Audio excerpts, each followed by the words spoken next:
The liberal media spent months blaming you-know-whom for a supposed rise in anti-Asian hate crimes.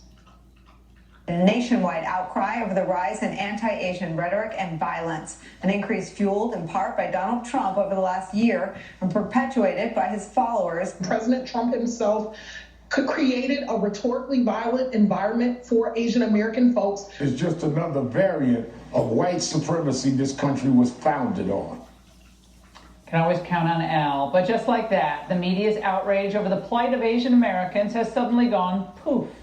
Why? Because in the most recent high-profile attacks, the assailants don't quite fit the left's narrative. Now, what do I mean? Let's look at some of the recent examples. On Monday night, 2 Asian women in New York City were attacked by a hammer-wielding maniac. Does she look like a white supremacist Trump supporter? Well, doesn't look like it. Neither does this person who viciously assaulted 2 Asian women Tuesday morning at a Baltimore liquor store. The man you see beating that poor woman with a cinder block is believed to be Daryl Doles. He's since been arrested and charged by police. Again, the media told us basically there was MAGA hat-wearing bigots carrying out these attacks. Yet time and again we see that's not the case. Hence the media's silence.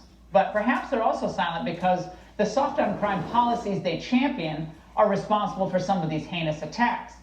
In fact, according to KGO in San Francisco on Friday, a man named Sidney Hammond allegedly brutally assaulted an Asian man walking his 1-year-old child in a stroller. Hammond was arrested and released less than a month ago for an assault at that very same location. Joining me now is Ying Ma, author of Chinese Girl in the Ghetto, and Harmeet Dillon, CEO of the Center for American Liberty and a civil rights attorney. Harmeet, is it a coincidence that all these attacks on Asian Americans in San Francisco coincided with the pro-crime policies of the district attorney, Chesa Boudin? Well, not at all, Laura, and this is a trend that's been happening for some time. And Chesa has been the district attorney for about a year, but before that we had George Gascon, who's now the district attorney in Los Angeles, and this light on crime policy has been permeating the state since Jerry Brown was the governor. And just this week, Governor Newsom has announced the release of 76,000 violent felons ahead of schedule in order to alleviate prison overcrowding.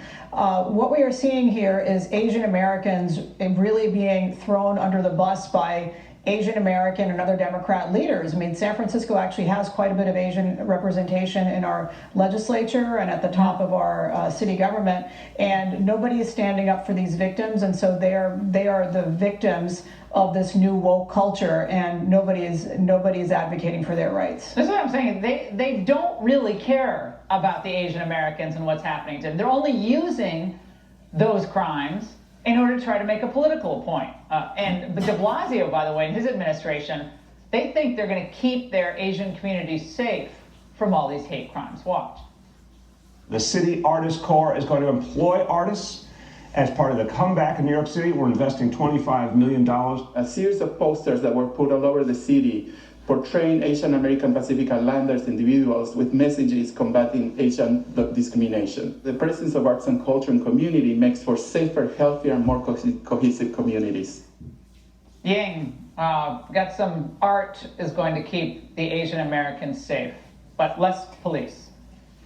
No, I think if you talk to Asian Americans who live in these crime-ridden areas, these heavily Democratic areas, they want police presence. I know that well because I grew up in inner city Oakland. While all these leftists and BLM activists are chanting defund the police, and while radicals are burning down your Wendy's and looting Target stores, ordinary law-abiding Americans, especially those who live in inner cities or heavily urban areas, they welcome the police to come and protect them.